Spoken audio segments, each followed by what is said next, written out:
with the Jewish community, because for any Israeli mission, beyond all of our other goals and roles, our relationship with the Jewish community is of great importance, trying to ensure the strength of that relationship between Israel and the Jewish community going forward. Here in Atlanta, among other goals and priorities, we also see great importance in strengthening our outreach and relationship with the African American community.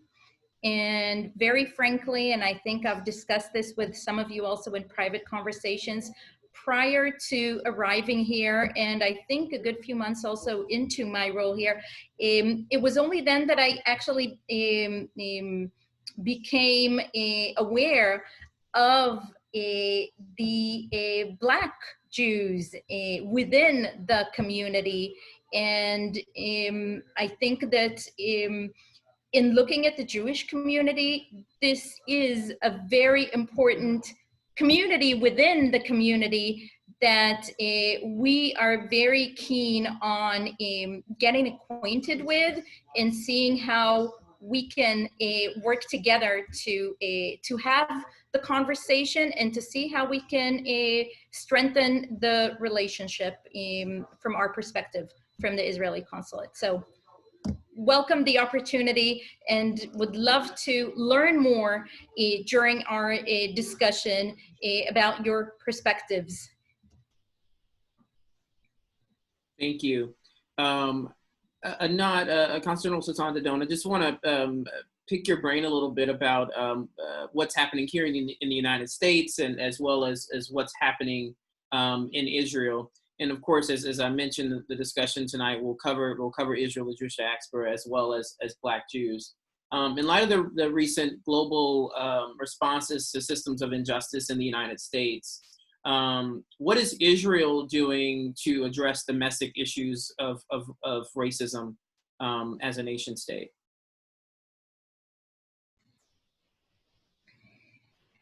I have to begin by saying that there are commonalities, and I think that globally we are all aware of issues of racism, but there are also differences.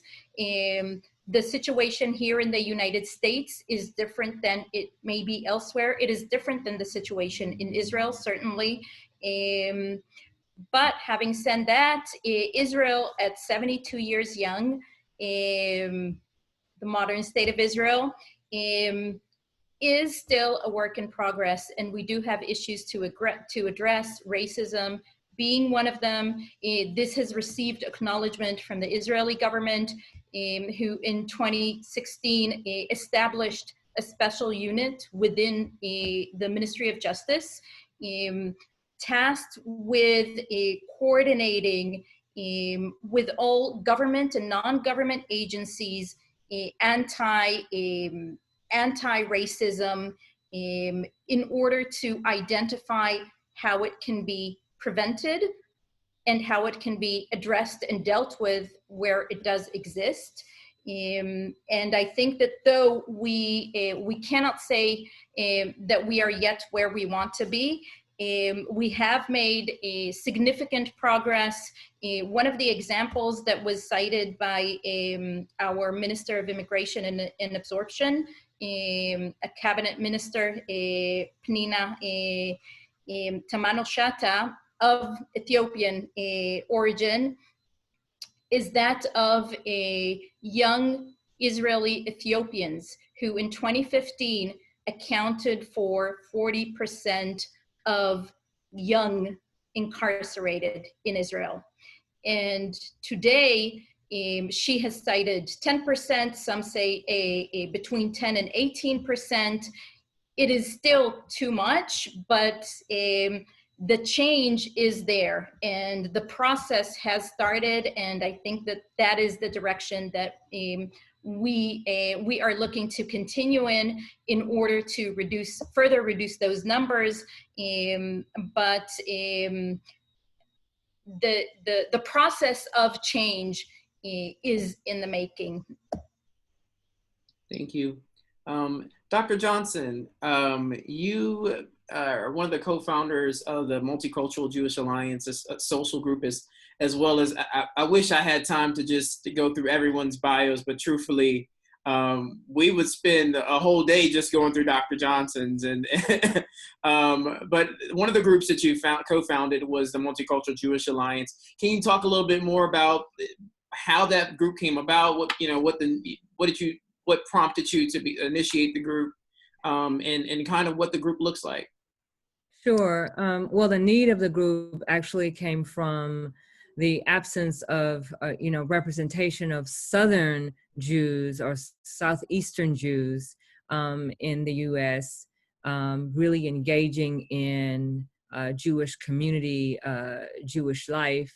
And it was to connect Black and Brown Jews together to really just celebrate one another. To celebrate our high holy days in a way that culturally reflected our experiences and our backgrounds. So the group really started as and Teresa and Lamar have all been, active in some of the activities we've done. But really it's to get our families together to celebrate our high holy days and to culturally express the types of foods we eat that might not be Ashkenazi type or Mizrahi, but it may be very much Black American, or it may be based on our own mixed heritage, right? But it was really born out of just building community amongst Black and Brown Jews in the Southeastern United States. Oh, I think that's definitely a need. As I do work with the communities, and my colleague Sierra Weiss, who's also who's tuned in with us, who works specifically with the Jewish communities on behalf of the consulate. It's definitely a need that we're excited to see is being met through the work that you and others are doing with this with the social group. So thank you very much for that, Mr. Walker. As a mental health professional. We oftentimes in those of us who do study social movements and cultural connections, one of the things that we often study is individualism. Can you tell us a little bit more from the perspective of a mental health professional, the importance of race and religion for one's self-identity? Well, it creates a balance. Being able to identify with something or someone, whether it's a culture or a religion for you. It also creates a level of support. So when things are difficult, when things are hard, having like a community to go to communicate with, and that may understand these troubles are important to help you. Also having that strength and that support from within that community, or having that identity of yourself that will allow you to move past a lot of difficult times. So not just religion, but just spirituality as a whole. So recognizing that there may be something greater than you, and recognizing that there's some hope throughout your life, and there is a possibility that you can overcome whatever things that are troubling you. So to answer your question, to overcome a lot of mental illnesses, is important to have both support, hope, and stability. Thank you. And Teresa, you kind of cover this quite a bit with your works as well. And understanding there's not like a monolithic voice for Black Jews, we do see that there's a growing desire to abandon the term Jews of color, specifically as we're referring to Black Jews, and we also see the adoption of this newer term bluish, which you use in one of your latest written, your more recent book publications. Can you elaborate on how this speaks, as a person who deals a lot with the work of individualism yourself, how this speaks to the point of individualism, intersectionality, and the diversity of the Jewish people? Sure. I think the first thing to acknowledge and put all of this in context is that these public conversations, even acknowledging the existence of Black Jewish people, are brand new. They're less than 5 years old in the public sphere. They're very, very brand new. So that's, I think, for context, really important to understand. And then also, we are really not a monolith. I'm still learning as I meet people. Even the four of us that you have featured here all have very different backgrounds, very different journeys, very different perspectives, which we share with each other all the time. And so we are an incredibly diverse group for many reasons. The diversity and the intersectionality includes ancestry. It includes, of course, in a Jewish context, sometimes there's always the question of parentage, right? It includes race, ethnicity, nationality, language, culture, geography, appearance, how you're perceived, how you perceive yourself. And then within, as we know, the Jewish world, all of the categories there. There's categories of Reform, Conservative, Orthodox. There's, Ashkenazi, Sephardi, Mizrahi, So even within that, it's just incredible. It's like a multi-lane spaghetti junction freeway, right? Of intersectionality. And so the beauty of that, I think, and also the complexity, because again, it's just now that we're being acknowledged in any part of the world, including the larger Jewish community, is that we are not a monolith, we're incredibly diverse, and so we really cannot be approached with preconceived notions. We can't be approached with assumptions or presumptions, because like I said, even with just the quartet of us here, you're going to be wrong if you approach us. We have to approach each other, and we have to be approached with minds that are open in some very new ways. Absolutely. To embrace and to really benefit from the richness of our diversity. And so I think that's both the individualism, the collective identity, the intersectionality, all kind of synthesized to make us rich, diverse, and incredibly complicated. Absolutely. And Jana, you have an interesting career as well, and a lot of the work that you do is often informed by your experience. Can you share with us how your experience as a both as a Black woman and as a Jewish woman and as a Black Jewish woman, how that experience impacts your work?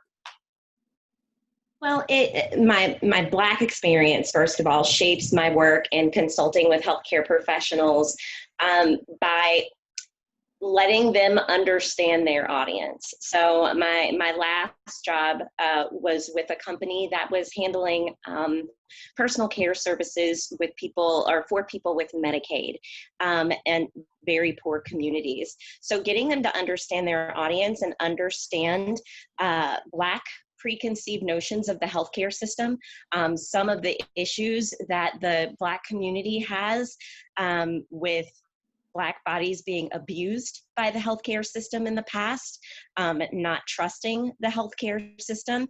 So getting people to understand the preconceived notions of the community when it relates to the healthcare system. As a Jewish woman, it's important that I take into my work the fact that it is part of my duty to take care of people and to make sure that people are taken care of. That is very important. And I take that into my work always. As a Black Jewish woman, it's doubly important that I make sure that whomever it is that I'm consulting with understands that we have to take care of these people, and to take care of these people, we have to understand these people and make sure that we have all the information that we need. Absolutely, absolutely. Dr. Johnson, again, I want to congratulate you on your recent election to the Gwinnett County School Board. And prior to winning your election, you indicated the need for the school district, and not just that school district, but all school districts, to honor not just American holidays, but Jewish and Muslim holidays as well, and to adjust the curriculum to include a multicultural approach to learning history. What are the steps that you see as necessary and proper for making this become a reality, not just in Gwinnett, but in other school districts as well? Yeah. Thanks, Wendell, for that question. So I wrote a book called The Global Purpose Approach. And in this book, I talk about the importance of understanding multiple cultures, right? It's when we learn about other people, we become connected to them in a way that we would not, right, become connected to them if we don't engage in learning about their history, learning about the elements of culture, which includes the types of food they eat, the music they listen to, the cultural norms, or the family life environment.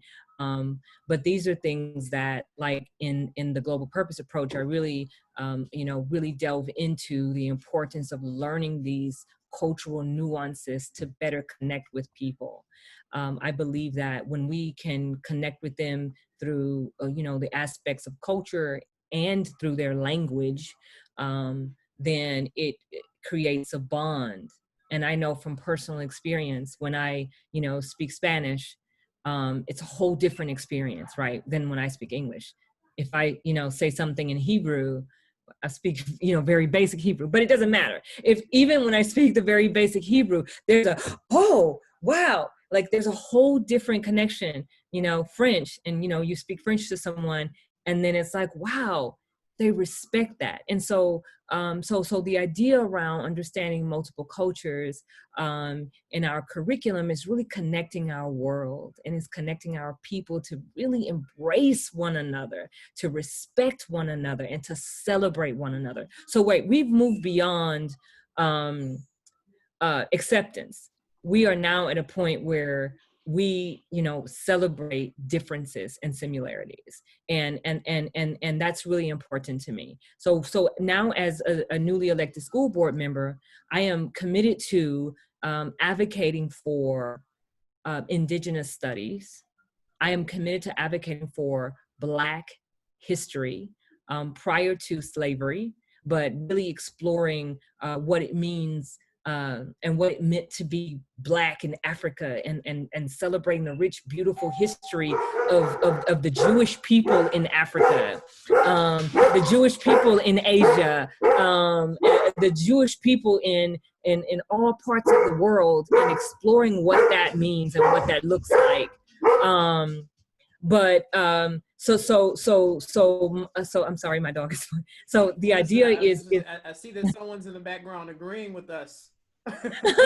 right. So the idea is really to just like ensure that our students learn about other cultures, and I want to advocate for Muslim students, for Jewish students, for Sikh students, for people who are very religious, to celebrate who they are, and for us to reasonably accommodate for our Jewish high holy days, which is so important to me, right? And I consider myself a very spiritual person, and less religious and spiritual, but the high holy days are very important to me. So, and I know Muslim holidays are very important for people who are very religious, and I want our school systems, not just Gwinnett County, but just all of Georgia, to really, and across the U.S., to really embrace the rich diversity we have, and to reasonably accommodate for our religious observances.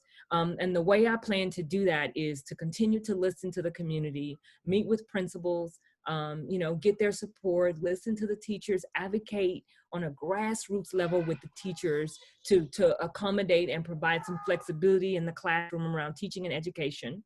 I'm sorry, around teaching, and then facilitating testing, right? Because oftentimes some of the testing coincides with some of the holidays. And so if we can accommodate for that scheduling, that would be great. And some of that is system-wide, and some of that is actually classroom specific. So it's advocating both in the classroom and also in the system, in the school system, to ensure that we can accommodate for that. So continuously learning and listening to the community, advocating, for the students and our families who are religious, and also, hoping that the rest of the board members support that. And I know the board members who hopefully will get elected are all in support of accommodating for religious observances. And so I hope that in particular in Gwinnett County, that we can make that happen. Thank you. And just so you all know, those who are tuned in with us, you can ask questions using the Q&A feature found on Zoom. And we do have a few questions, so I'll be floating back and forth between our conversation, but I do see some really great questions that I want to jump to now. Lisa Gale writes, it's not only the Ethiopians, there's a racial tension between Ashkenazi and Sephardi too. How is that addressed? And that question is truthfully for anyone on the panel who wants to address it. I'd be happy to make reference to that from the point of view of Israel, because Israeli society in many ways is about celebrating differences, because we are made up of so many different pieces that are a part of this mosaic, which is the people of Israel, which is the Jewish people. But alongside that, because we have many different groups, there are tensions, whether it's Mizrahi and Ashkenazi, whether it's other groups. And I think that it is acknowledging and realizing that there are at times tensions and possibilities also for discrimination. Israel realizes that, and in this unit that I mentioned that was established in 2016, it was set up against any form of discrimination or racism. And thus in 2019, 37% of the complaints that were filed with this body in order for it to address and treat issues had to do with issues that were raised by Israeli Ethiopians. But the remaining over 60% came from other sectors in society, whether it is Arab Israelis, whether it is Mizrahis, whether it is women, any group that's from whom there may be individuals that feel that they have experienced discrimination. I think, frankly, that it would be very difficult to find a society or a country that can boast zero discrimination among 100% of its members. I think it is exactly that acknowledgement of the fact that this may exist, and wherever it does exist, it needs to be addressed, whether it exists in any of the government institutions or in society. And so that is what Israel is trying to do, not just with regards to ethnicity or to religion or to gender, but really discrimination wherever it may possibly be. Thank you. And I appreciate the response regarding what the state of Israel is doing. One of our speakers asked a really question, Nir. I hope I'm saying that correctly. She says, does the panel think that the state of Israel is doing everything it can to support the diaspora in Atlanta during this period of time?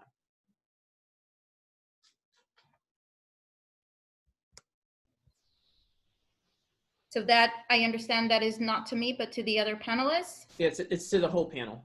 So I guess the question, another way to ask the question is, what is what is the state of Israel doing specifically in Atlanta to support that diaspora in this abnormal period of time? And I'm assuming that the person is referencing the area of racial tensions that have arisen in the area, as well as addressing systems of injustice. Isn't this a good start? I can say I'm a Black Lives Matter activist. I'm pretty much very active every weekend. I'm on the front lines. I have not seen any involvement from the Israel organizations or the consulate engaged in our movement here. So I have seen, of course, Jews and my synagogue in particular, and some other, Jews who are very consistent and very active in the Black Lives Matter movement. But for the most part, I have not seen a lot of Israelis in the movement that I know of, actively engaging in the anti-racism work that we're fighting for, and the Black Lives Matter movement. I haven't seen it. So Lamar, you were saying something before Dr. Johnson spoke as well. I mean, this is a start. I mean, this whole panel, this whole discussion is a start. So, I mean, um, at this point in time, we have some traction. There is some movement, you know, whether or not there was before, I think because we haven't had the conversations that it needed to happen. I think she mentioned earlier is that prior to her visit, she didn't know about the community as much as, you know, as she does now, and having these conversations and, you know, back and forth conversations with various different people. So, I mean, when we kind of just focus on our own communities, a lot of times we tend to ignore everything else that is going on around us. But then when you kind of explore and you get out there a little bit and you say, hey, you know what? There's more that needs to be done. And now we're at kind of a starting point to see where things can be done. And I think that's the whole point of this conversation. I would like to add, if I may, that I would like to also differentiate between the Jewish community here and the Israeli consulate representing the state of Israel. We are all brothers and sisters, but as a consulate, we are a foreign representation here in the United States. You will not see us or another consulate participating in demonstrations on whatever matter because it is not within our mandate to interfere and intervene in internal affairs. But what we do, I will say, I made the differentiation. I will say that the Jewish community, for the large part, we have seen many expressions of support, participation in demonstrations, but also otherwise. That is their place, and there has been that, but I cannot, and I do not speak for them. I can speak for us representing the state of Israel, and I can share with you that we have a lot of conversations and programming also that we are working on, because if one of the main issues that we are looking to address is anti-Semitism, there are of course commonalities. And we draw those common lines in programming that we are working on with partners within the Jewish community, within the African American community, but within other communities as well. And so it is a sphere that we are very active in because we see great importance in being a partner in combating all forms of hate. And that is something that we do here in Atlanta and in the wider region that we cover. Thank you. One of the things that one of the panelists asked about is what they, one of the questions that we got, sorry, for the panelists is, what would you all like to see the Jewish community do more of to connect these groups that feel that are disconnected? And I know Dr. Johnson, you do a lot of work regarding hiring practices and diversifying the workforce. What is it that you would say to organizations who may actually be interested in saying, hey, we want to do more work, we want to be more inclusive? How can they go about doing that? Okay, thank you for asking that. That's a great question. I first want to say that it's important for us as Jewish people, as a Jewish community, and as Jewish organizations to be very honest about where we are in the anti-racism movement. It's important for us to recognize that if we do not have Black people who are leaders in our organizations, if we have Black people in roles that are,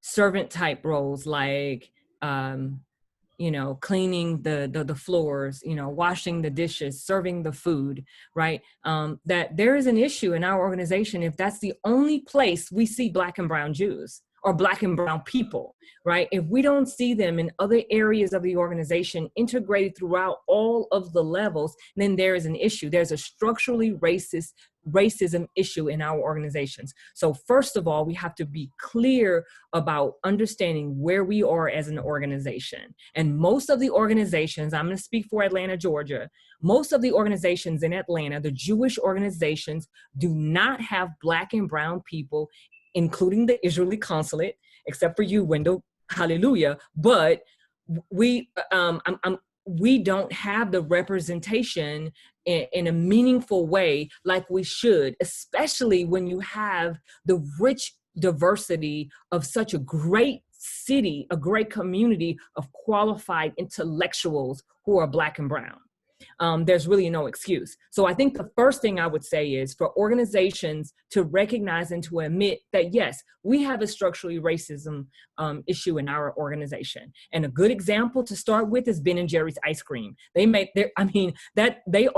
unapologetically anti-racist organization that admits their whatever structural barriers they have. And then they also strategically detail what they will do to eradicate the barriers that impede diversity representation, that impede ensuring that everyone has an equal opportunity to thrive and to be successful within their organization and the greater community, right? They've given so much, but the fact of the matter is they're very honest and open about where they are as an organization and what they plan on doing. So I would suggest that many of our organizations should look at the Ben and Jerry's model and try to really figure out a way to be honest about making a statement. You know, we're seeing now our Jewish organizations are using the hashtag Black Lives Matter. They're making statements, and then you look at their organization and there's now one Black person in top leadership. That is so inauthentic. We have to be really clear about saying when we use the Black Lives Matter statement and we make a statement around solidarity, that we're honest about where we are as an organization. And we say, look, we have a lot of work to do, but here's what we're going to do, A, B, C, and D. So my suggestion is, one, be honest about it. Two, is to then look at ways that you can then try to engage your top staff in individual work. So hire private consulting, private coaching, engage your staff in diversity training, encourage them to read books together, either as a group or individually, and discuss those books and really do the impersonal work around the racism, because the system of racism isn't a system that's operating by itself, right? It's individuals who are part of this system who's making it run. So we have to work within ourselves to end the racism, to end the biases that we carry. We all carry it. I have biases. I'm a Black woman. We have internalized racism issues even within the Black community. It's real. So these are things that we all have to admit, but we have to work through those things. So the system does not operate alone. It operates based on individuals who are perpetuating the systemic injustices and racism that continues to oppress Black and brown people within our organizations, in the Jewish community and outside of the Jewish community. So we have to, number two, work to work on ourselves to address the racism that we have and better anti-racist. And then the third thing we have to do is put Black and brown leaders in positions where they actually can impact change. And so I would just say, number one, for organizations to be honest about where they are and to develop some strategic actions on how to be better and do better. Number two, for individuals to work on themselves to be anti-racist. And number three, for organizations to stop using excuses and reasons of why they can't engage Black and brown diversity and really make the hard, they shouldn't be hard, but for some people they may be, make the hard decisions around affirmative actions around making sure that there's diversity representation of Black and brown people in positions of leadership.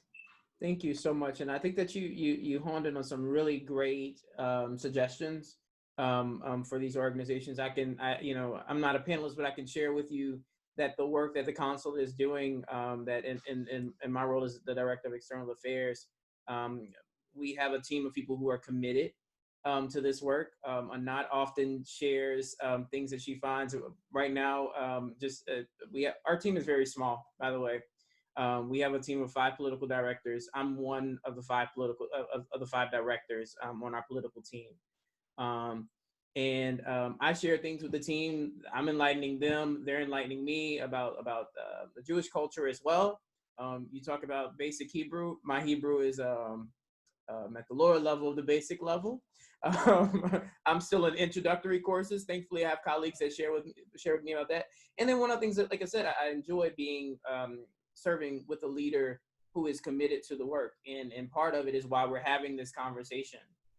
In addition to, oftentimes we'll all get late night messages. Hey, I'm watching this on Netflix. You all should tune in and watch it so we can talk about it. And it's, I know these things seem small, but they in the overall picture of developing, how do we move forward? How do we understand the experience? All of those things are relevant. This is a question that we've gotten a lot, that several people are asking it. How many Black Jews are there in Atlanta? And to that question, this is a question from Peter. He says, if there are not many, how do we get Black Jews to serve in perhaps some of our leaderships within some of our volunteer organizations? And I know, Teresa, I see you looking, because we've had this conversation as well about the numbers. Everyone wants to know, how many Black Jews are there? I mean, it's a lot. It's infinite. Like, who goes around and counts and says, how many? Hey, it doesn't.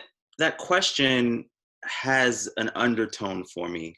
Mm-hmm. That and kind Amar, of if you can expand a little bit on I know we talked a little bit about your experience, both being in the Northeast, starting out in the Northeast, and then coming to the world-renowned Clark Atlanta University for your studies here in Atlanta.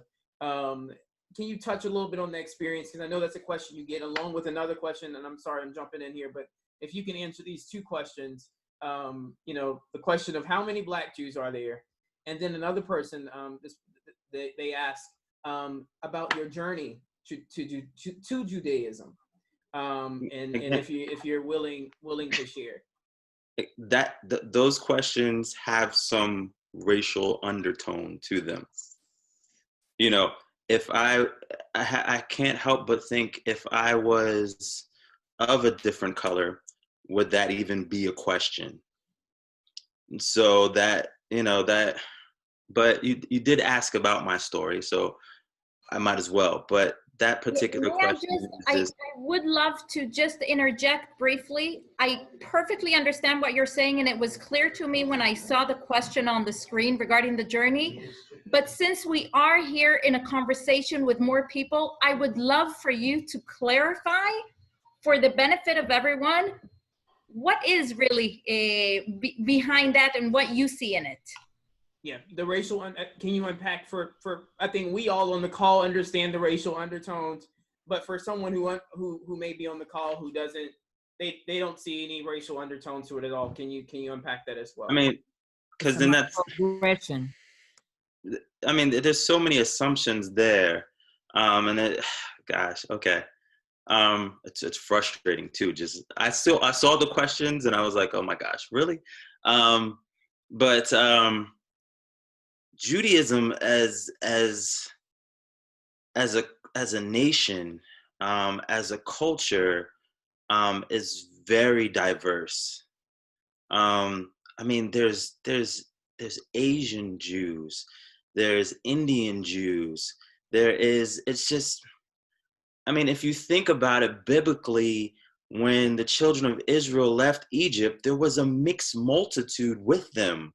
I mean, so like, you can't really say this person is Jewish or this person isn't Jewish just by looking at them. And to ask, like, what is your journey? Like, what is, like, I mean, it's just, so I was raised in this way of life. Both of my grandparents were rabbis, and both of them were rabbis of color up north. And the community that I was within was all people of color. Some of them were of darker color. Some of them were lighter color. Some of them had some Hispanic background, but we all were there. So there was still some separation because I didn't participate in the Ashkenazi upbringing, so it was more Sephardic. So I wasn't really familiar with that particular side of things. So then when I came down here to Georgia, yes, the community down here didn't look the same because a lot of people coming from the north and a lot of people that were down here had so much racism that instead of coming together or even visiting these different shuls, they decided to stay at home and worship at home. So it would be like communicating like, hey, it just would happen. Like you'd come across someone and it'll be one of the high holy days. Oh, well, I'm not going to be here. Well, yeah, I'm not going to be here either. Well, I'm Jewish. Oh, well, hey, I'm Jewish too. Just because you don't automatically ask people if they're Christian or not. You don't ask people if they're Muslim or not. You don't really go out there and be like, hey, you know what? Hey, I'm Jewish. So it's just a part of who you are. It's a part of your life, but it's also how you carry yourself and, the customs that you follow. So coming down here, I did visit different congregations in different places. Some of them were predominantly of color. Some of them were predominantly Ashkenazi. So after a while, there was a lot of frustration because of a lot of the racism that I was kind of experiencing. So I decided to stay home and, worship at home, follow holidays at home. But then one of my mentors, Hosea Levy, I had got into some difficult times where I got into a car accident. I was really depressed, and my mother called and said, hey, he's down there with you. You need to do something. So he said, hey, come with me. And he introduced me to Congregation Sherei Shemayim with Rabbi Kunis. And this particular congregation is amazing. And, specifically what Therese was talking about, there are people in the different positions of color. There's people that throughout the service, it's mixed in the service, when I would visit other congregations that were mixed, you wouldn't see that. You would see a couple of us in the bleachers, just sitting down in the pews, standing up, davening here and there, but not there carrying the Torah, not there reading from the Torah and doing all those other things. So I was like, wow, this is what it should look like. But one of the experiences that kind of really frustrated me prior to that was I had went to a shul and I went there every Shabbat, every Shabbat. And I had talked to the rabbi on several occasions, and I had kind of explained to him my background, Ashkenazi rabbi. And there was one day, just out of the blue, he asked me, he said, when did you convert? And I was like, wow. I'm like, halakhically, are you supposed to ask me that question? But I was like, wow, okay. I didn't. My mother is a Jew. My dad is a Jew. But that particular experience set me off, and I had never went there again. So yes, to ask how many is the sands, how many is the stars in the sky, it's infinite numbers, so yeah. So that particular question has some undertones to it. Thank you so much for that, Lamar. I think that provides a great insight. And I know in our initial conversations, we kind of talked about this a little bit, and understanding the diversity of Jewish people, understanding the diversity of Black people, understanding the diversity of Black Jews. And it goes back to a point that Teresa made earlier about there's not one voice, there's not one experience. And it's the importance for us of viewing, as you all have shared, the importance of viewing people as individuals and recognizing their individualism. Speaking of the Jewish experience, Jana, I know your son Jacob is newly bar mitzvahed How has that experience been for you and your family? What's that like? If you don't mind sharing with us. It was a very stressful time leading up to it. There's so much planning and making sure that, you know, he has enough time to study, enough time to practice and work on his mitzvah project.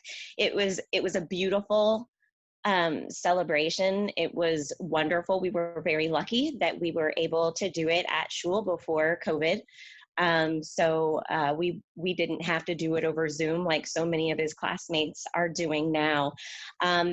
It was great. It was absolutely amazing. But with it, it's kind of a double-edged sword being a Black Jew. In this way, especially in the racial environment that we have now. I've had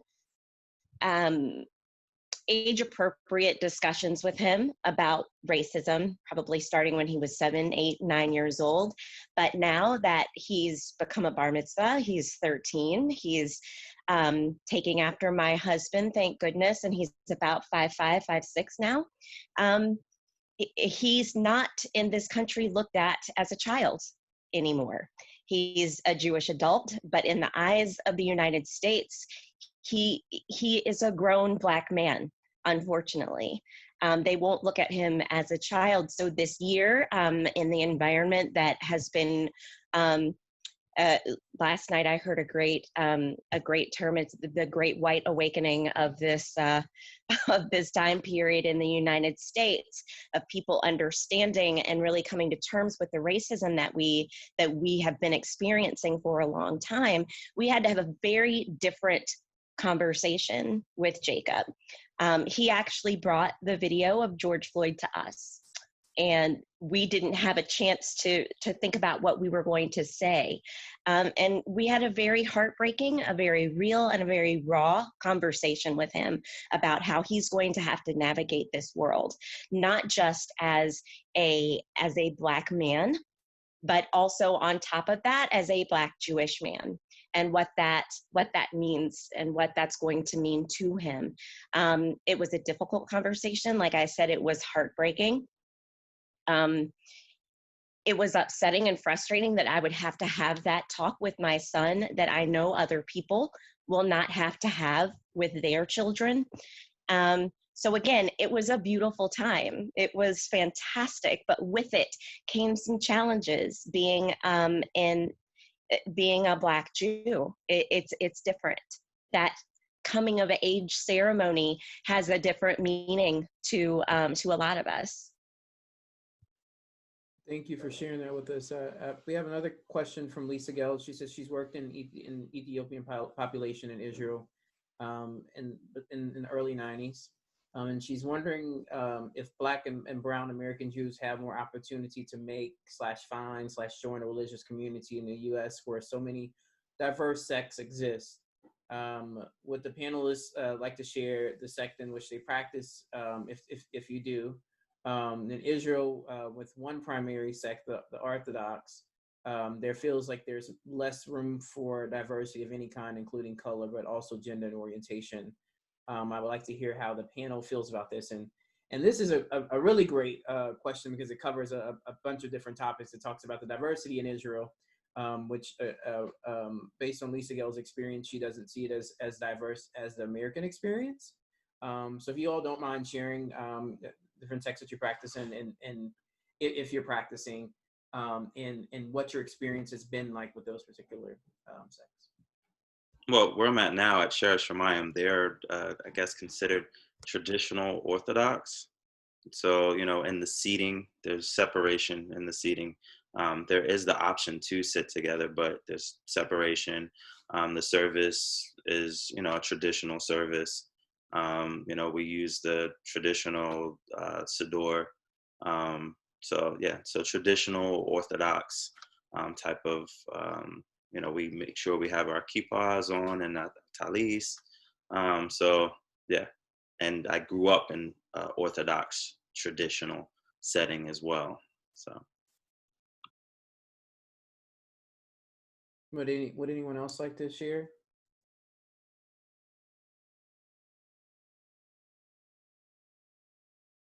Okay. But I mean, Uh, to answer the question, there are different, different temples. There's Reformed, just like anywhere. So there's Reformed. I'm not familiar with all the different congregations or type of congregations that have a little bit more, flexibility and a little bit more openness, and a lot more diversity. And I mean, I'm constantly seeing people, coming together and joining together. When I mentioned before that a lot of them were, a lot of the people that I knew from back home or people that I've come across, they would worship in homes together. And there's been times where, I didn't go to shul and I would go over someone's house and we would daven together and worship together. So, that's not uncommon. So the ability to join or the ability to get together and worship is not something that is that difficult. not would you say that again, based on Lisa Gale's comment about her work with the Ethiopian population in Israel, would you say that there has been since then some greater diversity as far as the sex of practice within Israel? I think that, frankly, like any other segment of society in Israel, the Jewish society, we are spread all over. I am of Mizrahi origin. My parents, my father's family emigrated from Egypt. My mother's family from Iran, and I come from a relatively secular environment, so celebrating the high holidays, etc., but certainly on the spectrum, not close to the Orthodox side. There are many who are closer to that, and I think that it really, in that, it has nothing to do really with Mizrahi or Ashkenazi or Ethiopian or former Soviet Union Jews who arrived in Israel, for that matter. You will find congregations and communities, Orthodox, conservative, Reform, where all of these are a part of. And again, this is a beginning conversation, and we have some great questions that are coming in. This will probably be the last one we have the opportunity to fully answer. But the question comes from Peter, and he says he is excited of course, to be a part of the conversation, and he wants to know how the Jewish community at large will be able to get in contact with Black Jews that they may want to serve in leadership roles within their organizations. You got a few of us on here now. So, if you want somebody's contact information, I'm sure Wendell can get it to you. It's out there. I mean, if you really want to look for people, and it's the information age, I mean, I know if you Google me, it's, something's going to come up about my ethnicity as well. And, my religious background. I mean, it's there. So if you're really looking to do that, get out there and do the work. So it's okay. And if you see people that are, welcome them, make them feel welcome. So, I've been to some shuls where, I would sit there and go every day and, no one would speak. But I've been to some where people would come and speak and say, hey, how you doing? If I feel comfortable, then I'm going to invite more people. Hey, come with me. Let me show you where I go. So, it's about how you just treat people, period, regardless of, whatever they look like, just being out there and how you, just be open. Just if you give that feeling like you're open to allowing people into your home or into your shul, then it'll be okay, And if you want, create some ads, some posters or some pictures with ethnicity and different people. You can Google that, put some posters or some pictures of some Asian Jews and some Black Jews and, put it up somewhere in your shul so people can see, hey, you know what? There's somebody like me that is welcome here. And then more people will come. Tweet it and include the hashtags. And Yeah. you know, You'll find all of I think us. Yeah, I think it's important for our Jewish organizations, when you ask for Black and brown leaders in the Jewish community, or even if they're not Jewish, right? But many of our organizations don't require the people who work in the organizations to be Jews. So when we talk about living in the Southeastern United States, there's many highly qualified Black and brown people who can serve in leadership positions in our organizations, whether they're Jewish or not. I must say that you see the people here on this call. We have authors, we have psychologists, we have an active health professional here who is also very active in the Black Lives Matter movement and in social justice work at her temple. I mean, we have a lot of, and this is just really, you see these three people, four of us, right? And five of us, including Wendell, right? Because Wendell is a Black man who's very highly qualified as well, a Morehouse graduate. And there are many of us in Atlanta metro area and around the Southeast who can assume these leadership positions. I think a lot of our organizations need to really be intentional about hiring and engaging with Black and brown leaders, and kind of like Lamar said, posting an ad. I think we can't just post an ad in the Jewish Times. Like, really? Like, what we need to do is we need to post an ad in, like, the Black Jobs ad, or board, or the Latinx board, or the Asian American Seeking Jobs board. Like, that's what we need to do. We need to be really intentional about recruiting diversity. And I dare to say that our organizations do not currently do that. But if we put ourselves out there and start to post jobs on these diverse job boards, we'll get the qualified pool we're looking for. And then we have to examine the process on how we go about hiring, right? So Absolutely. We can't just have a board of people who are all white. And then you have a board of people who are all white, and they make the decision and say, oh, well, you know what? This is the best candidate.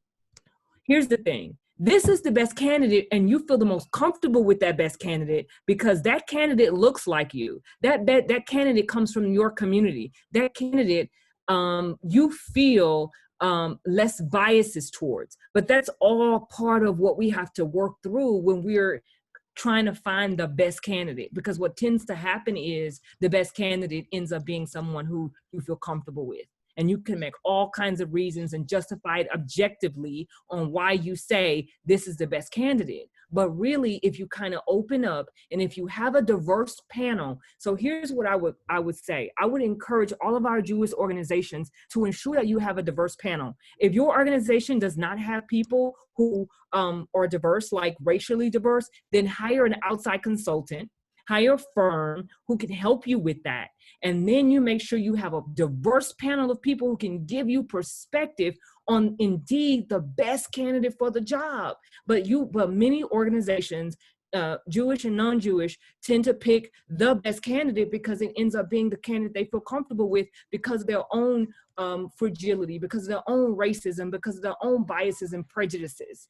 And so this is how we continue to perpetuate racism in and outside of our Jewish community, because we always work and operate within the people who look just like us all of the time. We have to make that change, even in the recruitment and hiring process and the onboarding process. And then after you onboard, you have to still make sure that you don't just hire one Black person. How you hire one Black person in the entire organization, and then they're by themselves struggling in a structurally racist organization.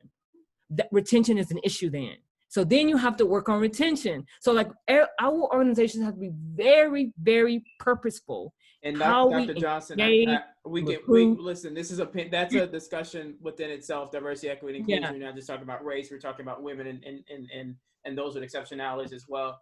Unfortunately, the time for our discussion has come to an end, and I promise you all that this will not be the last time that we have a conversation similar to this with some of the same people.